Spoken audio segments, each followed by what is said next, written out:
مکالمہ آپس کی بات چیت یا گفتگو کو کہتے ہیں۔ وقت کی قدر و قیمت پر ایک مکالمہ حاضر خدمت ہے۔ حفصہ، کیا حال ہیں؟ بھائی، میں ٹھیک ہوں۔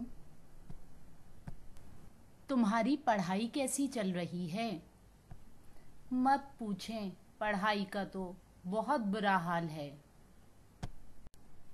لیکن کیوں؟ مجھے بتاؤ، شاید میں تمہاری مدد کر سکوں۔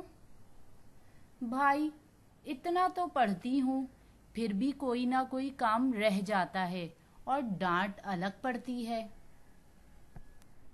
حفصہ، میں تمہیں بتاتا ہوں کہ یہ کیوں ہوتا ہے۔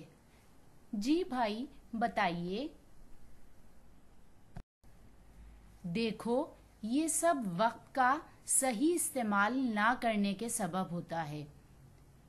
کیا مطلب؟ میں سمجھی نہیں بھائی۔ بھائی، ہماری زندگی کا ایک وقت مقرر ہے، اسے ہم یوں ہی کھیل کود اور فضول کاموں میں ضائع نہیں کر سکتے۔ لیکن بھائی، مجھے کھیلنا تو بہت پسند ہے۔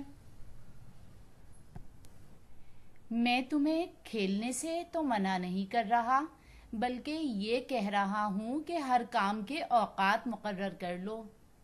وہ کیسے بھائی؟ تم اپنے وقت کا مثالی استعمال کرو۔ اپنے سونے، جاگنے، کھانے پینے اور پڑھنے لکھنے کے اوقات مقرر کر لو۔ واہ بھائی جان، آپ نے تو مجھے بہت اچھی باتیں بتائی ہیں۔ انشاءاللہ میں ان پر عمل کرنے کی بھرپور کوشش کروں گی۔ چلو، تمہیں میری بات سمجھ تو آئی۔ جزاک اللہ بھائی جان۔